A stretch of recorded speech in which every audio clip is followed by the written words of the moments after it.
కొడంగల్లో సీఎం రేవంత్ రెడ్డి మాట్లాడుతున్నారు. లైవ్ చూద్దాం.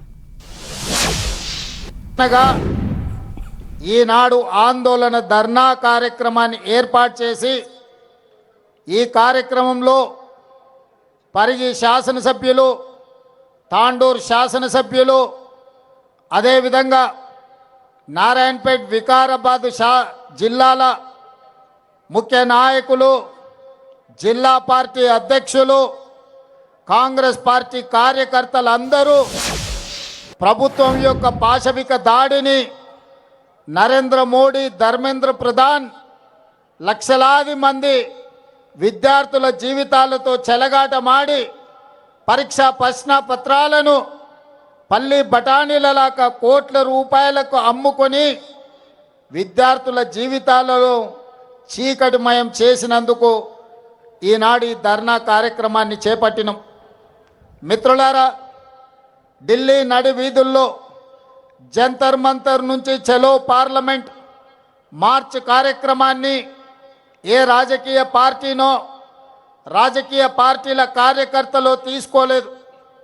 నీట్ పరీక్షలు, నీట్ అంటే ఎంబీబీఎస్, బీడీఎస్, ఇతర డాక్టర్లు కావాలని ఇంటర్మీడియట్ పూర్తి చేసుకున్న పరీక్షలు పూర్తి చేసుకొని డాక్టర్లు కావాలని కేంద్ర ప్రభుత్వం నిర్వహిస్తున్న పోటీ పరీక్షలో లక్షలాది మంది దేశం నలుమూలల యువకులు, యువతులు ఈరోజు ఆ పరీక్షలు రాసి వాస్తవంగా డాక్టర్లకు అందరికీ జాతీయ స్థాయిలో పోటీ పరీక్షలను నిర్వహించి జాతీయ స్థాయిలో మెడికల్ కాలేజీల్లో ఉన్న ఖాళీ సీట్లను, ఇందులో ర్యాంకులు సాధించిన పిల్లలకు డాక్టర్లుగా ఎంబీబీఎస్లో, బీడీఎస్లో, ఇతర శాఖలలో, ఇతర తరగతుల్లో అడ్మిషన్లు ఇవ్వాలి.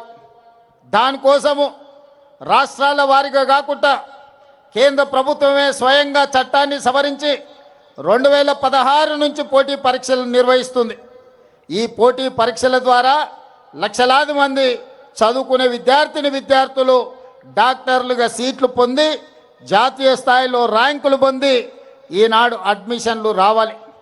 అలాంటి నీట్ పరీక్షల్లో ప్రశ్నాపత్రాలను రాజస్థాన్లో, మధ్యప్రదేశ్లో, ఉత్తరప్రదేశ్లో ఎక్కడెక్కడైతే కేంద్ర ప్రభుత్వం, భారతీయ జనతా పార్టీ అధికారంలో ఉందో ఆయా రాష్ట్రాలలో ఈ ప్రశ్నాపత్రాలను కోట్ల రూపాయలకు తెగనమ్ముకొని వేలాది కోట్ల రూపాయలు భారతీయ జనతా పార్టీకి సంబంధించిన నాయకులు ఈనాడు సొమ్ము మూటగట్టుకొని పిల్లల జీవితాలతో చెలగాట మాడిన దాన్ని చూడి ఉండబట్టలేక లక్షలాది మంది విద్యార్థుల జీవితాలతో చెలగాట మాడుతున్న కేంద్ర విద్యాశాఖ మంత్రి ధర్మేంద్ర ప్రధాన్ రాజీనామా చెయ్యాలి అని దేశం నలుమూలలో ఉన్న యువకులు ఢిల్లీ జంతర్ మంతర్లో కదము దొక్కి ధర్మేంద్ర ప్రధాన్ రాజీనామాను డిమాండ్ చేసింది.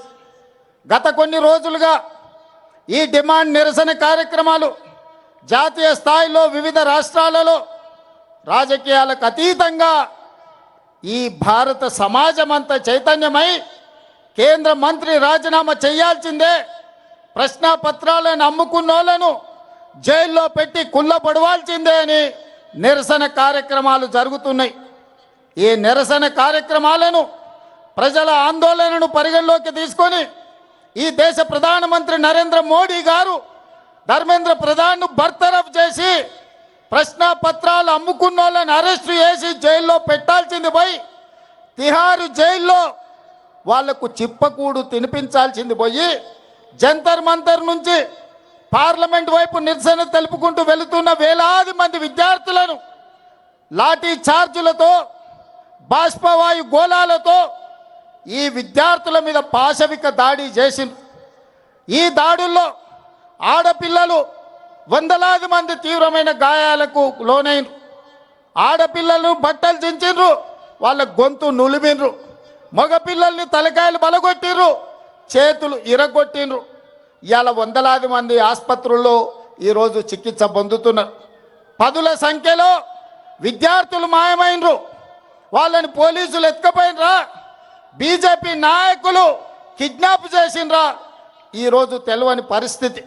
అందుకే प्रतिपक्ष नायकुడు सड़क से लेकर संसद तक लड़ाई जारी रहेंगे।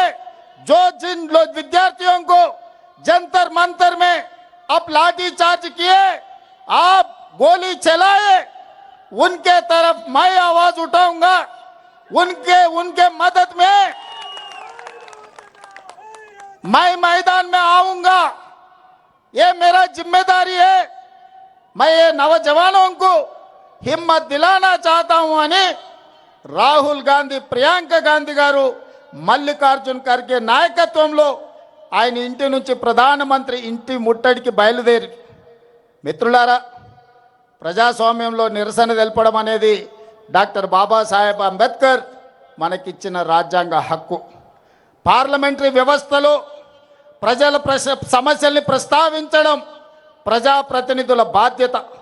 అందుకే 20 తారీఖు నుంచి ప్రారంభమైన లోక్సభ, రాజ్యసభల్లో ఈ ప్రశ్నపత్రాల లీకేజీ, కేంద్ర ప్రభుత్వ వైఫల్యం, ధర్మేంద్ర ప్రధాన్ బర్తరఫ్కు సంబంధించి పార్లమెంటులో చర్చకు తీసుకోవాలని లోక్సభ స్పీకర్ గారిని కాంగ్రెస్ పార్టీ ఇండియా కూటమి అడిగితే ప్రభుత్వం అనుమతిస్తలేదు. నరేంద్ర మోడీ ఒప్పుకుంటలేడు. నేను చర్చలు చేయను పో అని స్పీకర్ గారు చెప్పారు. ఇది నిజంగా ప్రజాస్వామ్యానికి దురదృష్టకరమైన పరిస్థితి. ఇది ప్రజాస్వామ్యానికి చీకటి రోజు. ఒక లోక్సభ స్పీకర్గా ఆ సభలో ఏ చర్చ జరగాలి, ఏ ఎజెండా ఉండాలి అనేది లోక్సభ స్పీకర్గా వారే నిర్ణయించాలి. వారు ప్రభుత్వం నుంచి ఒత్తిడికి లోనై నరేంద్ర మోడీ గారు భయపెట్టి లోక్సభ స్పీకర్ గారిని ఈ నీట్ పరీక్షలకు సంబంధించి కానీ, సిబిఎస్ఈ పరీక్షల కుంభకోణం గురించి కానీ ఈరోజు చర్చ జరగకుండా అడ్డుకున్నాడు. మిత్రులారా, ఈరోజు లోక్సభ స్పీకర్ మీద, ఢిల్లీ పోలీసుల మీద ఒత్తిడి తీసుకొచ్చి ఈరోజు నరేంద్ర మోడీ గారు పాశవికంగా కాంగ్రెస్ పార్టీ నాయకుడు రాహుల్ గాంధీ గారిని కొడితే రాహుల్ గాంధీ గారి ముక్కులో నుంచి రక్తం చిందింది. ఆ రక్తం ఈ నేలను తడిపింది. నేను ఒక్క మాట చెప్పదలుచుకున్న నరేంద్ర మోడీ గారికి, నరేంద్ర మోడీ గారు ఈ దేశ ప్రజల కోసం రక్తం చిందించడం గాంధీ కుటుంబంలో రాహుల్ గాంధీ మొదటివాడు కాదు, రాహుల్ గాంధీ చివరివాడు కాదు. ఆనాడు మహాత్మా గాంధీ గారు ఈ దేశం కోసం 30 ఏళ్ళు తెల్ల దొరలతో కొట్లాడి ఈ దేశానికి స్వతంత్రం తీసుకొచ్చిండు. 30 ఏళ్ళలో ఎన్నడూ కూడా తెల్ల దొరలు కూడా లాఠీ ఎత్తడానికి మహాత్మా గాంధీ గారి మీద భయపడ్డారు. అలాంటి మహాత్మా గాంధీ గారిని స్వతంత్రం వచ్చిన మొదటి సంవత్సరంలోనే మీ తుపాకీ తూటాలకు బలైపోయిండు. అది మీ ఆరంభం. గాడ్సే వారసులు మీరు. గాంధీజీని ఆనాడు పొట్టన పెట్టుకున్నారు. ఆ తర్వాత పేద ప్రజల కోసం ఈ దళితులు, ఆదివాసీలు, గిరిజనులు తండాలలో, గూడాలలో, మారుమూల పల్లెల్లో ఉన్న పేదల కోసం అమ్మగా మారిన ఇందిరమ్మను ఈ దేశంలో AK-47 తుపాకీ తూటాలతో తీవ్రవాదులు నేలకు ఒరిగిచ్చిండ్రు. రక్తం చిందించిన జాతి ఇందిరమ్మ కుటుంబం. ఆనాడు ఇందిరాగాంధీ చేసిన త్యాగం, ఆ వారసత్వాన్ని పొనికిపుచ్చుకున్న రాజీవ్ గాంధీ ఈ దేశ సమగ్రత కోసం బాంబులు పెట్టి పేల్చేస్తే తునకలైనా దేశాన్ని ఐక్యంగా ఉంచండు. ఆయన మొత్తం తునకలైనా ఈ దేశానికి ఒక స్ఫూర్తినిచ్చిండు.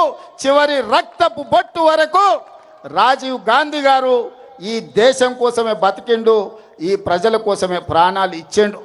మహాత్మా గాంధీ, ఇందిరాగాంధీ, రాజీవ్ గాంధీ ప్రాణాలు ఇస్తే శ్రీమతి సోనియా గాంధీ గారు ప్రధానమంత్రి, రాష్ట్రపతి పదవులను త్యాగం చేసిండ్రు. ప్రణబ్ ముఖర్జీని ప్రధానమంత్రిని చేసింది డాక్టర్ మన్మోహన్ సింగ్. ప్రణబ్ ముఖర్జీ గారిని రాష్ట్రపతిని చేసింది డాక్టర్ మన్మోహన్ సింగ్ గారిని ప్రధానమంత్రిని చేసింది శ్రీమతి సోనియా గాంధీ గారు. ఏ పదవి తీసుకోలే. అలాంటి సోనియా గాంధీ గారి వారసుడు రాహుల్ గాంధీ గారు 2004లో ఎంపీగా ఎన్నికైన 10 సంవత్సరాల అధికారంలో ఉంటే మొదటి 5 ఏళ్ళు మంత్రి తీసుకోలే, రెండవ 5 ఏళ్ళు ప్రధానమంత్రి తీసుకోలే. ప్రతిపక్షంలో 10 ఏళ్ళుంటే ప్రతిపక్ష నాయకుడిగా మల్లికార్జున్ ఖర్గే గారిని, లేకపోతే బెంగాల్కు సంబంధించిన నాయకునికి ప్రతిపక్ష హోదా ఇచ్చిండు. కానీ 20 సంవత్సరాల తర్వాత 2024లో దేశము ప్రజాస్వామ్యము ప్రమాదంలో పడ్డది. రాజ్యాంగాన్ని మార్చాలని, రిజర్వేషన్లను రద్దు చేయాలని నరేంద్ర మోడీ కుట్ర చేస్తుంటే ఈనాడు ప్రతిపక్ష నాయకుడుగా రాహుల్ గాంధీ గారు బాధ్యత తీసుకున్నారు. మరి నేను అడుగుతున్న ప్రతిపక్ష నాయకుడిగా రాహుల్ గాంధీ గారు చేసిన నేరమేంది, ఘోరమేంది? మొట్టమొదట ఈరోజు ఒక నేపథ్యాన్ని చెప్పాలి. సిబిఎస్ఈ 10th ఇంటర్ పరీక్షా పత్రాలు గతంలో పేపర్లు దిద్దే విషయంలో జరిగిన అవకతవకలు, కుంభకోణాలకు 2019లో ఇక్కడ ఇంటర్మీడియట్ పరీక్షలు దిద్దిన గ్లోబరీనా సంస్థ, కేటీఆర్ బినామీ సంస్థ ఈడ ఇంటర్మీడియట్ 2019 పరీక్ష ఫలితాలలో అవకతవకలకు పాల్పడితే 27 మంది విద్యార్థులు ఆనాడు తెలంగాణలో ఆత్మహత్యలు చేసుకున్నారు. ఆ రోజు ప్రతిపక్ష నాయకుడిగా, పార్లమెంట్ సభ్యుడిగా ఆనాటి ప్రభుత్వం మీద కొట్లాడితే కోర్టులు ఆదేశాలు ఇచ్చినాయి గ్లోబరీనా సంస్థ మీద క్రిమినల్ కేసులు పెట్టి చర్యలు తీసుకోమని. కానీ కేటీఆర్ అయిన బినామీ సంస్థ, ఆయన చీకటి మిత్రులైన గ్లోబరీనా సంస్థ యజమానుల మీద క్రిమినల్ కేసులు పెట్టలేదు, అరెస్టులు చేసి జైలుకు పంపలేదు. వాళ్ళ మీద ఎలాంటి చర్యలు తీసుకోకపోను వాళ్ళు బ్రహ్మాండంగా పనిచేస్తుండ్రని వాళ్ళకి ఎక్స్పీరియన్స్ సర్టిఫికెట్ ఇచ్చింది. ఈ సర్టిఫికెట్ను తీసుకొని 2023 డిసెంబర్ 7 నాడు మన ప్రభుత్వం వచ్చిన తర్వాత ఇక తెలంగాణలో పప్పులు ఉడకవు, నూకలు చెల్లవని గ్లోబరీనా సంస్థ పేరు మార్చుకొని కోఎంట్ పేరు మీద సిబిఎస్ఈ పరీక్షల ఫలితాలను డిజిటలైజ్ చేస్తామని, ఆ పరీక్షా ప్రశ్న పత్రాలను దిద్దుతామని ధర్మేంద్ర ప్రధాన్తో కేంద్ర ప్రభుత్వంతో ఒప్పందం చేసుకున్నారు. ఆ టెండర్లో కేవలం వాళ్ళకు సరిపోయే విధంగా, గ్లోబరీనా సంస్థకు సరిపోయే విధంగా నియమ నిబంధనలు పెట్టి సిబిఎస్ఈ పరీక్షలను దిద్దే కాంట్రాక్టు తీసుకొని అందులో అవకతవకలకు పాల్పడితే లక్షలాది మంది విద్యార్థుల భవిష్యత్తు గందరగోళమైతే పరీక్షా పత్రాలను దిద్దింది రద్దు చేసి సిబిఎస్ఈ మళ్ళీ పరీక్షా పత్రాలను మళ్ళీ దిద్దాల్సిన పరిస్థితి. దాంతో చాలామంది విద్యార్థులు ఆత్మహత్యలు చేసుకున్నారు. ఆనాడు బీఆర్ఎస్ ప్రభుత్వంలో ఇంటర్మీడియట్ విద్యార్థుల జీవితాలతో చెలగాటమాడిన గ్లోబరీనా సంస్థ మీద క్రిమినల్ కేసులు పెట్టి అరెస్టులు చేసి జైలుకు పంపకపోవడం వల్ల కేటీఆర్ బినామీ సంస్థ అయిన గ్లోబరీనా కేంద్ర ప్రభుత్వంలో సిబిఎస్ఈ ప్రశ్న పత్రాలను, పరీక్షలను తమ అవినీతికి వాడుకున్నారు. ఇదే కేటీఆర్ ఢిల్లీ బీజేపీలతో మాట్లాడి వాళ్లకు కాంట్రాక్టులు ఇప్పించడు. ఆ విధంగా సిబిఎస్ఈ పరీక్షలు, ప్రశ్న పత్రాలను కుంభకోణాలకు పాల్పడ్డప్పుడు ఈ కోఆంట్ సంస్థను మీరు అరెస్టు చేయకపోవడము, కేంద్ర ప్రభుత్వం చర్యలు తీసుకోకపోవడం వల్ల నీట్ పరీక్షల్ని నిర్వహించే వాళ్ళకు కూడా ధైర్యం వచ్చింది, దొంగతనం చేయాలన్న ఆలోచన వచ్చింది. జాతీయ స్థాయిలో నిర్వహించే నీట్ పరీక్షల్లో ప్రశ్న పత్రాలను బజార్లో పల్లి బఠానీలలా అమ్ముకున్నారు. రాజస్థాన్ కోటాలో, మధ్యప్రదేశ్లో, వివిధ ప్రాంతాలలో బీజేపీ ప్రభుత్వం ఉన్న రాష్ట్రాలలో నీట్ పరీక్షల ప్రశ్న పత్రాలను తెగ నమ్ముకొని కోట్ల రూపాయలు సంపాదించుకున్నారు. అందుకే ఇవాళ వేలాది మంది విద్యార్థులు సిబిఎస్ఈలో జరిగిన అవకతవకలు, నీట్ పరీక్షల్లో జరిగిన అక్రమాలను చర్యలు తీసుకోవాలి, కేంద్ర మంత్రి ధర్మేంద్ర ప్రధాన్ను మంత్రివర్గం నుంచి బర్తరఫ్ చేయాలి అని ఢిల్లీ వీధుల్లో వేలాది మంది విద్యార్థులు కదం దొక్కిరు. తప్పు జరిగిన కేంద్ర ప్రభుత్వం, ప్రధానమంత్రి నరేంద్ర మోడీ ఈ దేశ ప్రజలకు క్షమాపణ చెప్పి ధర్మేంద్ర ప్రధాన్ను బర్తరఫ్ చేయాల్సింది వదిలేసి నిరసన తెలుపుతున్న వేలాది మంది విద్యార్థుల మీద లాఠీ చార్జ్ చేసి బాష్పవాయువు గోళాలను ప్రయోగించడు, తుపాకీ తూటాలను పేల్చాడు, వందలాది మంది విద్యార్థులను గాయపరిచాడు, తలకాయలు బగలగొట్టిండు, చేతులు విరగ్గొట్టిండు. నేను ఇవాళ తెలంగాణ సమాజాన్ని, యువకులను నేను అడుగుతున్నా, విద్యార్థుల జీవితాలతో చెలగాటమాడిన ఈ సంస్థల్ని వైఫల్యం చెందిన కేంద్ర మంత్రిని వదిలేద్దామా? ప్రశ్నించినందుకు ప్రజల్ని పశువులలాగా చితకబాదిన కేంద్ర ప్రభుత్వాన్ని వదిలేద్దామా? అందుకే అందుకే అందుకే మన నాయకుడు రాహుల్ గాంధీ గారు ఇలా వదిలేస్తే కుదరదు. ఈ దేశంలో అక్రమార్కులు పెరిగిపోతున్నారు. కేంద్ర ప్రభుత్వం అండతోటి లక్షలాది మంది విద్యార్థుల జీవితాలతో చెలగాటమాడుతున్నారు.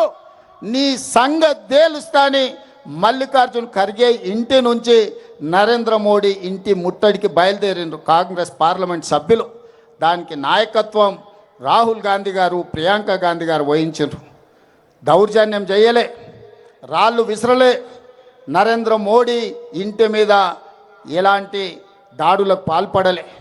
శాంతియుతంగా మహాత్మా గాంధీ వారసులుగా ఈ దేశానికి ప్రాణాలు ఇచ్చిన మహాత్మా గాంధీ స్ఫూర్తిగా, ఈ దేశం కోసం అమరులైన ఇందిరాగాంధీ స్ఫూర్తిగా, ఈ దేశం కోసం చివరి రక్తపట్టు దారబోచిన రాజీవ్ గాంధీ స్ఫూర్తిగా ప్రశాంతంగా మోడీ ఇంటి ముందు రోడ్డు మీద కూర్చొని నిరసన తెలుపుతున్న రాహుల్ గాంధీ గారిని, ప్రియాంక గాంధీ గారిని పోలీసులను పెట్టి కొట్టించి రక్తం చిందేలా గాయపరిచి రోడ్డు మీద బరబరా ఈడ్చుకుంటూ పోయినరు. మరి యువకులారా, మన అందరం చూసుకుంటూ కూర్చుందామా? నరేంద్ర మోడీని శిక్షిద్దామా? ఒక్కసారి ఆలోచన చేయండి. అందుకే ఇవాళ కొడంగల్ అభివృద్ధి కార్యక్రమాలు, కొడంగల్ కార్యకర్తలతో ఆత్మీయ సమ్మేళనం కోసం నేను వస్తే అర్ధరాత్రి నాకు ఈ సమాచారం అందింది. అర్ధరాత్రి అప్పటికప్పుడు ఈ విధంగా వదిలేస్తే బీజేపీ పెట్టరేగిపోతుంది, పాశవిక దాడులకు పాల్పడుతుంది. ఖచ్చితంగా కొడంగల్ చౌరస్తా అంబేద్కర్ సాక్షిగా నరేంద్ర మోడీ గుండెలు అదిరేలా నినదించాలని ఇవాళ మిట్ట మధ్యాహ్నం ఎర్రటెండల మనం వేలాదిగా ఇక్కడ మనం జమైనం. అందుకే ఈరోజు జంతర్ మంతర్లో నిరసన తెలుపుతున్న విద్యార్థులకు అండగా కొడంగల్ నుంచి మనం గలం వినిపిస్తున్నాం. రాహుల్ గాంధీ, ప్రియాంక గాంధీ గారి మీద జరిగిన దాడిని ఈరోజు మనం తీవ్రంగా ఖండిస్తున్నాం. అందుకే మిత్రులారా, आज मैं एक बात साफ साफ कहना चाहता हूं, नरेंद्र मोदी जी, धर्मेंद्र प्रधान जी, हम पहली बार लाठी चार्ज नहीं देख रहे, गोली बारूद नहीं देख रहे. हम लोग कांग्रेस पार्टी 100 साल से गरीब जनता के लिए, इस देश युवता के लिए हम लड़ाई लड़ रहे. अंग्रेजों से हम लड़ाई किए, अंग्रेजों को हराए. आप कितना है? भारतीय जनता पार्टी का मतलब ब्रिटिश जनता पार्टी, सबको पता है. आप तो गाडसे का वारिस है, हम लोग गांधी जी का वारिस है. आज ये लड़ाई कांग्रेस बीजेपी का नहीं है, आज ये लड़ाई गांधी वारिस, गाडसे वारिसों का लड़ाई है. देखेंगे आने वाले चुनाव में कौन जीतेगा, कौन हारेगा. इसीलिए आज मैं साफ साफ बात कहना चाहता हूं, नरेंद्र, धर्मेंद्र दोनों मिलके ये देश को लूटने के लिए कोशिश करे. हर किस हम कामयाबी नहीं होने देंगे. राहुल जी, प्रियंका जी, खरगे जी के नेतृत्व में सड़क से लेकर संसद तक हम लोग लड़ाई जारी रखेंगे. हम लोग लड़ाई करेंगे. आपको इस जंग में आपको हरा देंगे. मोदी जी, ये बच्चों के जीवन से, इस देश से आप खेल ले रहे. आप लोग झूठ बोलने से ये देश खामोश नहीं बैठने वाले. इसीलिए आज इस देश में सब जवान खड़ा होकर मोदी जी के खिलाफ लड़ने के लिए तैयार हो गए. हमारा मदद ये युवता को है. कांग्रेस पार्टी ये नौजवानों के साथ मोदी के खिलाफ लड़ने वाले हैं आने वाले दिनों में. इसीलिए मोदी जी, भारत प्रधानमंत्री जी, तुरंत धर्मेंद्र जी को बरतरफ कर दो आपके मंत्रिवर्ग से. नहीं है तो आप इस्तीफा देना पड़ता, क्योंकि आपके नेतृत्व में धर्मेंद्र प्रधान जी काम कर रहा है. आपके इशारे से वो इस्तीफा दे देंगे. नहीं है तो उनको बरतरफ कर दो, नहीं तो सड़क से लेकर संसद तक ये लड़ाई जारी रहेंगे. तेलंगाना से ये काम, ये जंग शुरू हो जाएंगे. इसीलिए आज कोडंगल से अंबेडकर के साक्ष्य के, अंबेडकर के सामने आज हम प्रतिज्ञा ले रहे. आपको आने वाले दिनों में कुर्सी से हटाएंगे, राहुल जी को प्रधानमंत्री कुर्सी में बिठाएंगे. आप लोग सब तैयार है? आप लोग तैयार है? तैयार है? तैयार है? तैयार है? जो तैयार है हाथ उठाओ। जय कांग्रेस, जय जय कांग्रेस, जय कांग्रेस। ధన్యవాదాలు మిత్రులారా. కాంగ్రెస్ పార్టీ మోదీ డౌన్ మోదీ మోదీ మోదీ మోదీ గట్టి చోర్.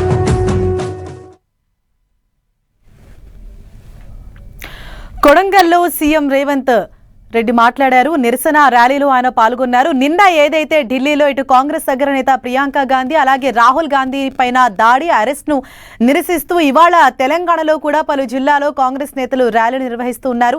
ధర్మేంద్ర ప్రధాన్ వెంటనే తన పదవికి రాజీనామా చేయాలని, కేంద్ర ప్రభుత్వం ఆయన్ని తన మంత్రి పదవి నుంచి బర్తరఫ్ చేయాలని సీఎం రేవంత్ రెడ్డి డిమాండ్ చేశారు. ఇది ప్రజాస్వామ్యానికి ఒక చీకటి రోజుగా ఆయన అభివర్ణించారు. ఈ విధంగా విద్యార్థుల పట్ల అమానుషంగా ప్రవర్తించడం, వారిపైన దాడి చేయడం, వారికి సంఘీభావం తెలిపేందుకు, వారికి మద్దతు తెలిపేందుకు వెళ్లిన రాహుల్ గాంధీ, ప్రియాంక గాంధీ పైన కూడా పోలీసులు దాడి చేయడం, వారిని అరెస్ట్ చేయడం అనేది ఒక హేయమైన చర్యగా ఆయన అభివర్ణించారు. గాంధీ కుటుంబానికి రక్తం చిందించడం అనేది కొత్తేమీ కాదు. ఎప్పటి నుంచో పోరాడుతూనే ఉంది కాంగ్రెస్ పార్టీ. ఇప్పుడు కూడా ఇటువంటి ఏదైనా సమస్యలు వస్తే ముందుండి పోరాడుతుంది. రాజీవ్ గాంధీని బాంబులు పెట్టి పేల్చారు. అదేవిధంగా ఇప్పుడు రాహుల్ గాంధీ కావచ్చు, అలాగే ప్రియాంక గాంధీ కూడా ఈ విషయంలో తెగువ చూపించి ముందుకు వెళ్తారు, వారికి అండగా నిలుస్తారని చెప్పారు.